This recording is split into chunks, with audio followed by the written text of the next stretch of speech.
into rhythm. This is the miss hit there. Oh, he's putting on a dance before it.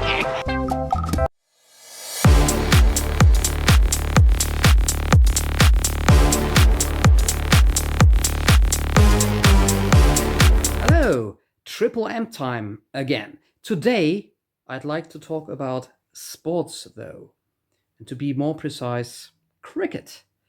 What else? In fact, I'm really planning to maybe shift the focus of this channel altogether and do more on cricket in the future.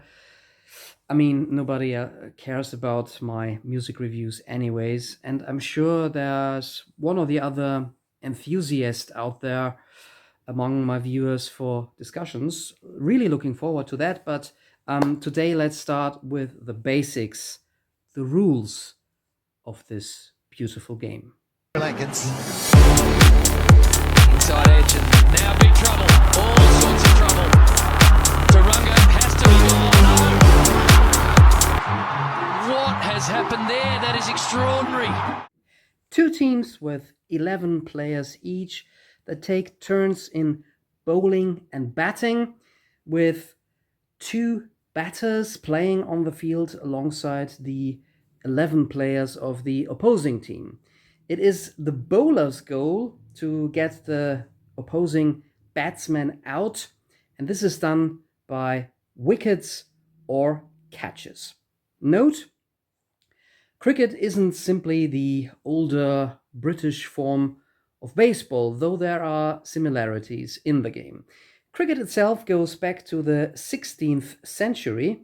First international matches took place in the 19th century, a golden era for cricket. The game of cricket has many fascinating forms and variants. The basic positions on the field are easy. They are bowler, wicket keeper, slips, can be up to 4, gully, point, cover, mid-off, mid-on, mid-wicket. Who am I fooling? Nobody understands cricket. I rather talk about an obscure indie album instead of this wicked, incomprehensible game.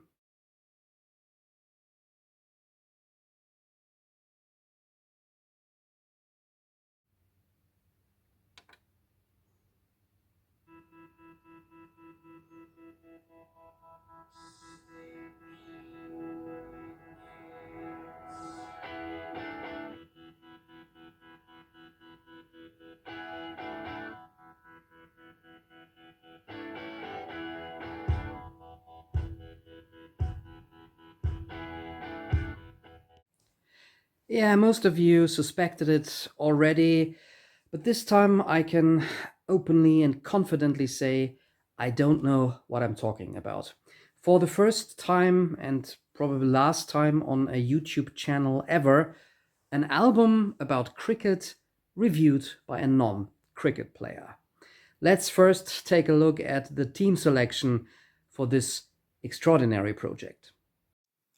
The Duckworth Lewis Method is a side project, respectively, of two Irish cricket fanatics and musicians. Number one, a powerful and passionate player who can do quite a throw, Thomas Walsh, usually the captain of Pugwash. And as elegant batsman, usually the MVP of Team Divine Comedy, Neil Hannon. The whole cricket-themed project started at a wedding party of a mutual friend, probably after a few glasses. They also shared a mutual love for pop bands like ELO and cricket. So what could be more natural than to record an album together? They chose the band name after a method by two English statisticians to calculate the score for a game interrupted by bad weather or something along these lines. A self-titled debut came out in 2009, filled with eccentric but also melodic pop songs about cricket, scoring a respectable number 40 in the UK album charts. And everybody thinking that this was a one-off fun detour and the world didn't need another cricket-themed album was probably right. But in 2013, the Duckworth Lewis Method returned for one more full-length album called Sticky Wickets, in due time for the Ashes series. Which apparently is the biggest thing between England and Australia. You cricket fans know better than me. Sticky Wickets, referring to a damp field that makes playing more difficult and unpredictable, concentrates or turns more to the darker, more tragic sides of the sport, as already indicated by the shocking cover photo. That's an actual photograph taken in 1975. A bet between friends and a few pints of beers resulted in a young man running naked across the field, and even though that wasn't actually part of the bet, he even took the opportunity to jump over the wickets. A delicate situation, a topic that the opening and at the same time title track of this album deals with. We enter this album with an unusually rock-driven track by the Duckworth Lewis Method, power chords on the electric guitar, quite a heavy beat on the drums, and falsetto or at least high-pitched harmony vocals that resemble The Who circa 1966 a little bit. This is an infectious mid-tempo rock song about taking your time, waiting for the right moment to make your big hit, whatever that can be. And certainly this doesn't only refer to cricket. You can interpret this for all situations in life. This energetic power pop opener raises the hopes for an exciting album.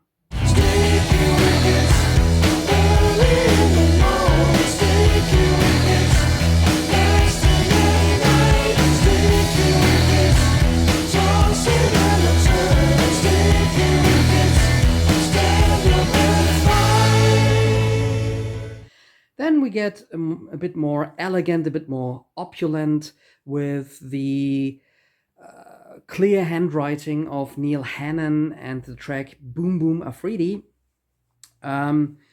It's an orchestral pop piece that wouldn't be out of place on a Divine Comedy album.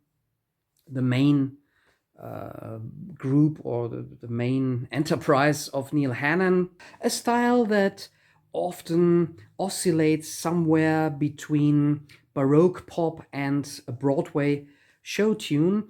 And this song is an homage to the Pakistani cricket player Shahid Khan Afridi, who ended his career in 2018. So he was still active when this album was released.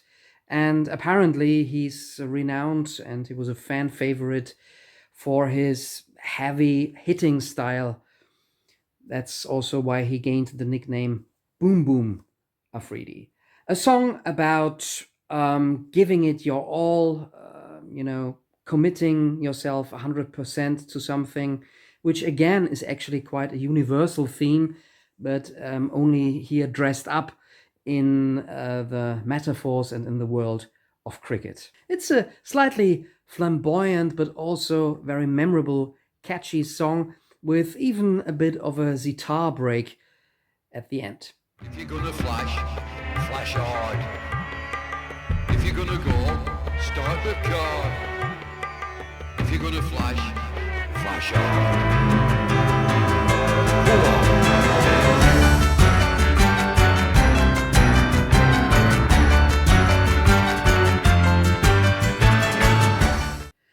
The next song deplores It's Just Not Cricket, and this was also released as a single. It's a light-hearted, slightly novelty-sounding song, along with funny Dixieland brass elements, as well as, I'd say, typical English music hall elements. And it's a song that criticizes, the maybe the lack of ethics or the changes in the cricket game, from rules to technology that is used, up to lines like $1 billion bonus and a handshake from the Queen. It's not right. It's not cricket. Well, in my neck of the woods, people would probably apply the same comments and criticism to a sport like football or soccer for you Americans. But of course, again, these lyrics can be read as a more universal statement, and they could be applied to other sports, to politics, to economy, whatever floats your boat. It's a fun song with the right amount of eccentricity and tongue-in-cheek, and thus sounds pretty English, even though, of course, it was written by two Irishmen. All we're really saying is it doesn't really feel like we're all playing on a level playing field. It's not right. No, that's just it's not cricket. No, doesn't work. The following song opens with a cheap-sounding synth, but quickly develops a certain gravitas, and again sounds like something that was intended maybe for a Divine Comedy album. But then Neil Hannon came up with cricket-related lyrics. An umpire is the usually very dignified referee in a cricket match or in a cricket game. At least that's my understanding as a layman. And this song is written from the perspective of such an umpire who wallows in self-pity about, well, how he's treated by fans, or actually mistreated or ignored. Once there was a time when we were held high, but it's not like it used to be. They only let us stick around, so they've got someone to kick around. And again, this is all delivered in a very melancholic song, but also very much tongue-in-cheek. The umpire dreams of escaping into a holiday, going on vacation, not being an umpire. It's actually it's a lovely track, very much, as mentioned, in the style of the Divine Comedy. So if you are a fan of the orchestral pop of the Divine Comedy, you will find quite a lot to enjoy on this album. Who would aspire to be an umpire? And who would be a referee? We're only here to be sneered at, just a relic of yesteryear. This song quotes, for example, 10cc's I'm Not in Love, with the famous Big Boys Don't Cry line, only that in this song here it says umpires don't cry. And as if this wasn't enough, we get pure ear candy from mainly Thomas Walsh, I guess, with the next song, Third Man. Third Man is a position, in the background, or so a very defensive position, not the most popular one. And in the song, it's actually described as if this was the position that you are, ordered to by the trainer, by the captain, as a kind of punishment for playing badly. So the third man in this song is dreaming his time away during the game. He hasn't got anything to do. He's probably the worst player on the field, and he dreams himself into this fantasy of another third man, the famous spy movie. So quite clever work with images here. with different levels in the lyrics. But what's more is the music to this song. We get a pure electric light orchestra, ELO 70s pop rock sound. This song absolutely sounds like something that Jeff Lynne could have written in the mid 70s, but somehow forgot about the song or gave it to the Duckworth Lewis Method as a gift. It's a fantastic pop song, pop here in the old-fashioned meaning. And yeah, this reference also to the Electric Light Orchestra is just one example of many Easter eggs and little quotes, musical quotes and references throughout the entire album. So if you are, a fan of pop music from the 70s, but also from the 80s, you will find a lot to,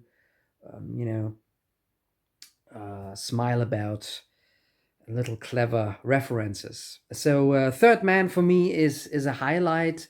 Some might say that this is too much of an ELO pastiche and, simply an Electric Light Orchestra ripoff. I see it as, bowing down before Jeff Lynne and his very distinct musical vocabulary.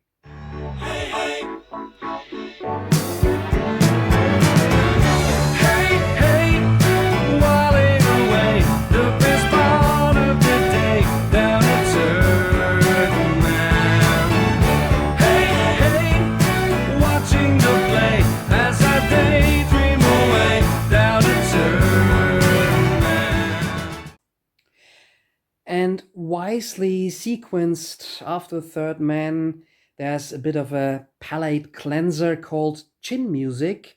That's actually a term from cricket I have learned while researching. Chin music refers to short played balls or bouncing balls.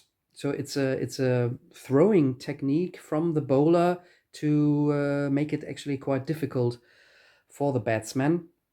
But the song sounds rather laid back. It's an instrumental using instruments such as accordion, harpsichord, something that sounds like a auto harp to me. A pleasant, non-offensive little instrumental in a waltz meter that resembles the music to maybe a forgotten but endearing BBC cartoon series. We've reached the very middle of this album now, and it continues with my personal favorite. Out in the middle, a more guitar-centered track, again very laid back, creates a bit of a tranquil feel with soft slide guitars in the background. It's a little bit, again, like George Harrison meeting Electric Light Orchestra. Also, Thomas Walsh's voice sometimes doesn't sound unlike the one of Jeff Lynne. And this is maybe a not too complex song, but fantastic in its whole arrangement and delivery. Also, the lyrics are well crafted. The sentiment is, again, not a too complicated one. You can have it all, but there are moments in life where the only thing that counts is whether you can, perform or whether you can succeed out in the middle. Of course, here it's a cricket term again, or an image from cricket, but this is a metaphor, of course, for all things in life. The song also has got beautiful vocal harmonies, background vocals from Neil Hannon. So here the two Duckworth Lewis Method players really team up for a little nugget of, well, is it indie pop? I would simply say it's guitar pop. Old school guitar pop in the best possible way. the last great pioneer. You can be the king of the wild frontier. But do you know how to face your fears out in the middle? Out in the middle. Out in the middle. After this, the album takes an unexpected turn into a more kind of 1980s synth pop sound. Line and Length is heavy on keyboards and synthesizers. Even the drums sound a little bit electronic, very 80s. Yeah, as mentioned, you can hear influences from 80s synth pop bands. There's also maybe a little bit of 1980s Prince hidden somewhere. It's more a kind of spoken word track with Neil Hannon explaining something about line and length, which is apparently also something common in cricket. Maybe not the most memorable song, but on the other hand, it stands out because it's so different in sound from anything else on this album, and it's actually it sports a sound that Hannon would revisit or even dive deeper into on his, up to this point, last Divine Comedy album, Office Politics. Also a Divine Comedy album that, in terms of sound, was very different from all the other Divine Comedy albums. But by the way, there will be a new Divine Comedy album coming out very soon this year, or actually by the point this video goes online, I guess the album is already out. So maybe I will do a review of this latest Divine Comedy album, but I'm digressing. This is the point where the album, maybe this final third of the album, becomes a bit random, or seems to consist of maybe leftovers or sometimes a little bit half-baked ideas. Line and Length isn't a bad song as such, but musically it's not as rich or, thought through as the songs before this one. And this suddenly then is followed by a pure novelty music hall song with a chorus chant, The Laughing Cavaliers. It sounds like something from an abandoned Monty Python musical. Yeah, this delightful song adds pure silliness to the album. There are several players in cricket, apparently, who have been called Laughing Cavaliers due to their cheerful attitude on the field. So there is a bit more background to this than just being a silly novelty song. This is probably the track, maybe next to Line and Length, that will confuse listeners the most, but I actually enjoy this one. But then we are back to more of a serious tone, more or less, in a more thoughtful, more subtle track called Judd's Paradox. Again, it's more spoken word, and we get a guest appearance from Stephen Fry, who reads a poem about cricket and how cricket, about the imperial roots maybe of the modern cricket game, and how thoughts or notions about society from an imperial point of view are also reflected in the game. There's something quite poetic about this track that develops a majestic beauty, even a kind of poetic pathos, but stays at the same time rather low-key, which again makes it endearing and also a bit tongue-in-cheek.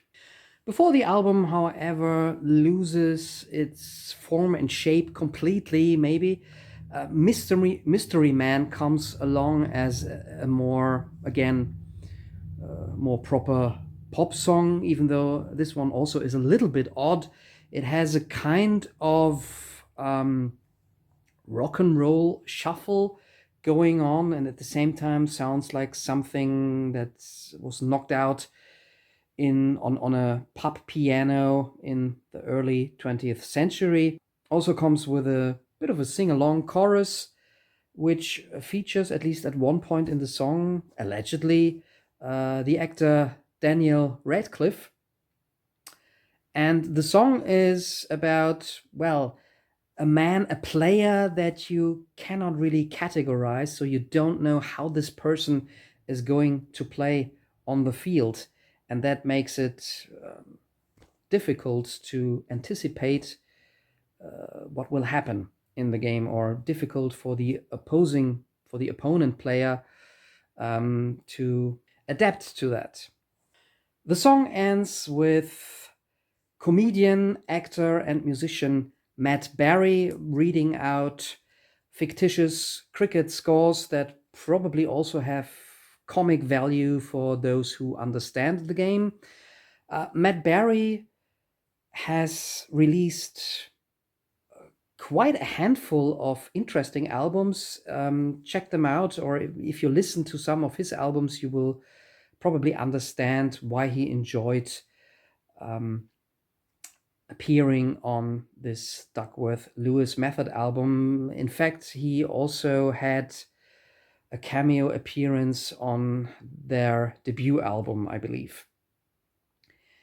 So then we get to the final track, which really is like the music to be played over the end credits of a film about cricket, or maybe to play in the background after a cricket game is over. It's called Nudging and Nerdling, two verbs I had never heard before. While nudging, I guess, refers to, giving somebody a slight push, for instance, with your elbow. Nerdling seems to be pushing the ball, a cricket ball, softly.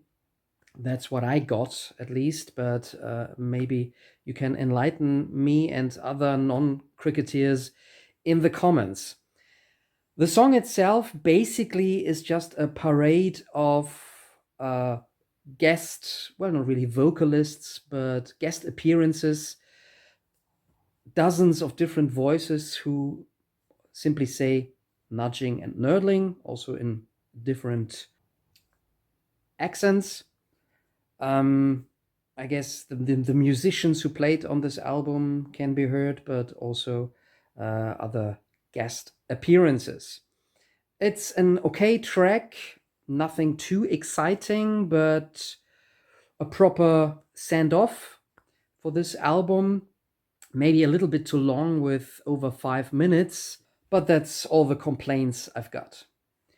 And speaking of cameos once more, also Neil Finn from Crowded House can be heard somewhere on the album, and also other musicians, at least the bass player from Crowded House features on bass on this album.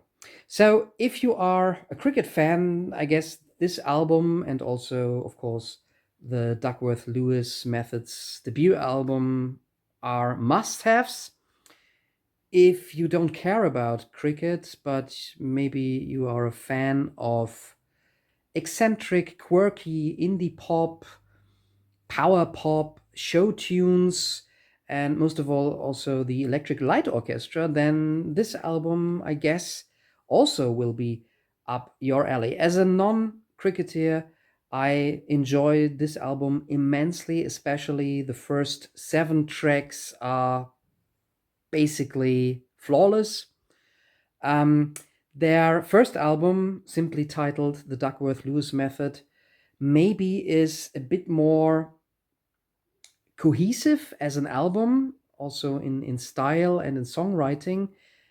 But I have to say, I enjoy this second, maybe even more obscure album even a little bit more. So if you enjoyed listening to me talking about sports that I definitely don't understand, maybe subscribe to this channel and stay tuned for the next Murdock Music Minute. Nudging and Murdock.